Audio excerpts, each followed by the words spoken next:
Bem-vindos a mais um episódio do Momento RPPS, o podcast feito especialmente para você dos RPPS pelo Brasil.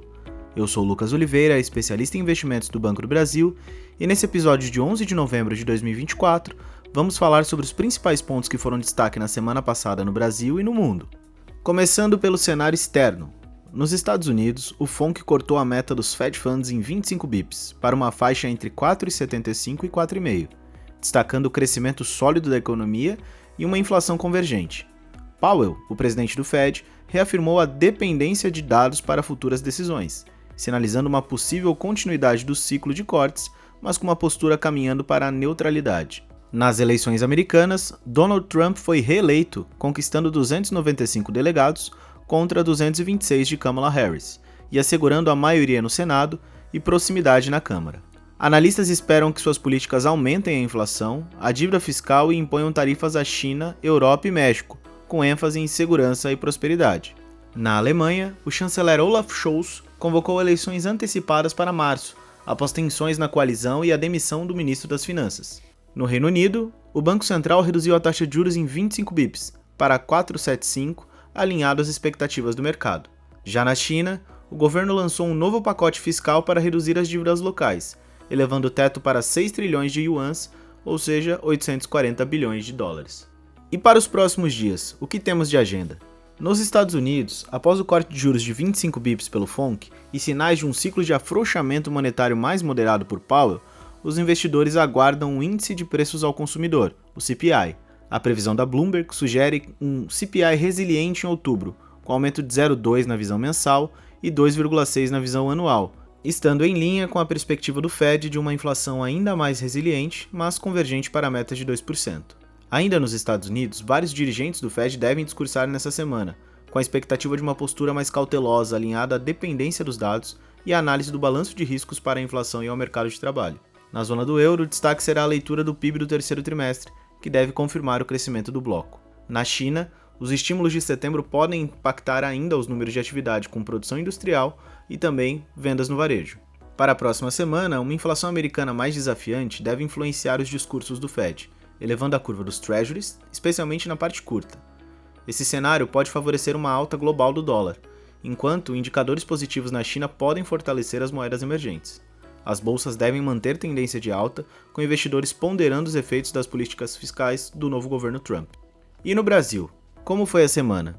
Os agentes aguardaram o anúncio do pacote de ajuste fiscal, com reuniões adiadas desde segunda-feira em acompanhamento aos movimentos políticos.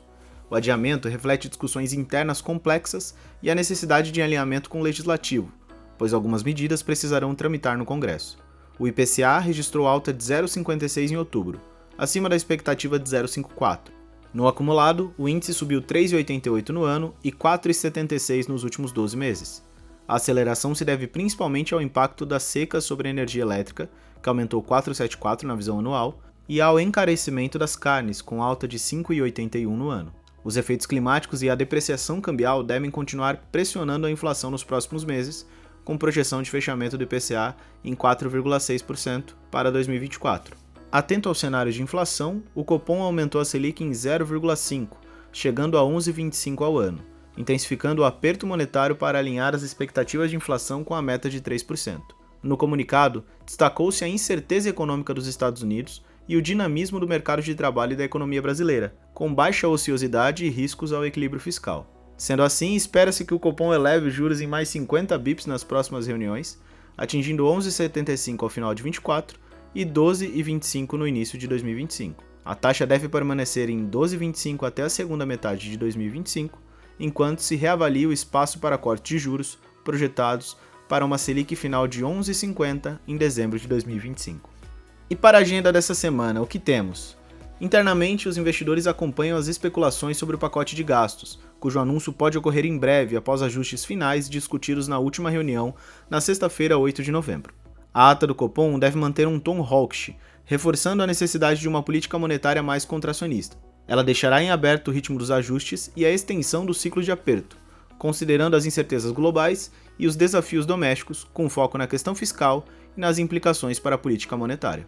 Dado o cenário desafiador externo e a indefinição fiscal, espera-se uma postura defensiva dos investidores, com fortalecimento do dólar, aumento nos prêmios da curva de juros e desvalorização do Ibovespa, apesar da temporada de balanços. Um pacote de gastos robusto e viável poderia, contudo, melhorar o humor do mercado e ajustar os preços dos ativos domésticos. Bom, e como que tudo isso impacta e impactou na nossa busca pela meta atuarial? A divulgação da inflação de outubro acima das expectativas trouxe ainda mais atenção para o atingimento de meta nesse ano. Com pouco menos de 2 meses restando para o encerramento do ano, diversos RPPS estão com os números bem ajustados para a entrega de meta e buscam alternativas para reforçar a entrega ainda em 2024, já preparando a carteira para 2025. Olhando para a renda fixa, estratégias de CDI e crédito privado CDI devem ser cada vez mais beneficiadas conforme a Selic aumenta. Isso traz um cenário onde aumentar essas posições ainda esse ano e manter essas posições ao longo de 2025 deverá colaborar para o atingimento de meta com baixo risco. Nessas estratégias, destacamos o fundo BB Perfil, com entrega de aproximadamente 102 do CDI no ano, e o fundo JGP Equilíbrio 30, com entrega aproximada de 125% do CDI neste ano. Enquanto isso, as estratégias pré-fixadas e de inflação demandam uma maior atenção na análise. As pontas médias e longas, como IRFM, IRFM1+, IMAB e IMAB5+, ainda podem apresentar uma maior volatilidade em função do prazo dos seus títulos. Já a ponta curta, como IRFM1, IMAB5 e DK2, podem trazer bons resultados, mas ainda devem apresentar rentabilidade abaixo do CDI para os próximos meses, dependendo muito do movimento da curva, conforme os dados fiscais e de juros no Brasil. Agora, se olharmos para a parte da renda variável, com os juros altos e o fiscal ainda incerto, é comum enxergarmos os investidores olhando com menos atratividade para a bolsa. A alocação ou manutenção de investimentos em ações deve ser pensado com cautela e buscando fundos que operem com ativos que se beneficiam de um ciclo de juros altos, como acontece com o setor elétrico e financeiro, encontrados mais facilmente em fundos dividendos, como o BB Dividendos Midcaps. Outro fundo que está enquadrado no artigo 8º e pode ser lido como uma oportunidade é o BB Bolsa Americana, isso mesmo, um fundo de bolsa americana enquadrado no artigo 8º. Com o cenário de queda de juros nos Estados Unidos e com a vitória de Donald Trump, que é um candidato pró-mercado, espera-se que a bolsa americana possa continuar crescendo e renovando suas máximas para o próximo ano. E aí, ficou interessado nas alternativas que falamos? Então não deixe de agendar uma reunião com a nossa assessoria e assim ter uma análise personalizada para ajudá-los na gestão dos seus recursos. Foi um prazer ter a sua audiência nesse episódio do Momento RPPS. Você tem sugestões de temas para conversarmos aqui? Manda pra gente, fale com seu gerente de governo ou com seu especialista em investimentos do BB. Então é isso, até semana que vem, descomplicando o mundo RPPS. Até mais!